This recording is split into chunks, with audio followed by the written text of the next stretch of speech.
The road not taken by Robert Frost. এই কবিতায় একজন কথার মতো বলতেছে একটা পথিক বনের মধ্যে দিয়ে হেঁটে যাচ্ছিল। তো হাঁটতে হাঁটতে সে দেখলো বনের মাঝখানে দুইটা পথ দুই দিকে চলে গেছে।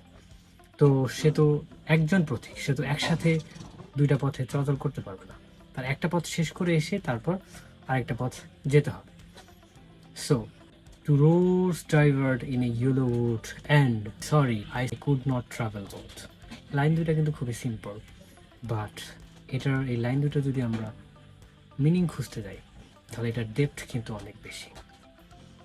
সো ধরেন আপনি একটা জব প্রিপারেশন নিচ্ছেন, কিছুদিন পর দেখলেন যে আসলে আপনার এক ফ্রেন্ড ইউএসএতে চলে গেছে, সেখানে গিয়ে সে একটা ফেসবুক পোস্ট করে ছবি দিচ্ছে, আপনার দেখে একটু কষ্ট লাগলো।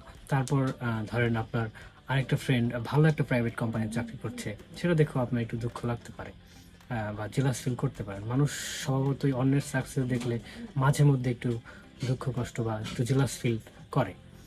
সো আপনি অ্যাকচুয়ালি একসাথে সব রাস্তায় হাঁটতে পারবেন না। তো সো আপনাকে একটা রাস্তা শেষ করে এসে আরেকটা রাস্তার মধ্যে হেঁটে যেতে পারবেন, বাট একবারে আপনি একসাথে দুই রাস্তায় হাঁটতে পারবেন না।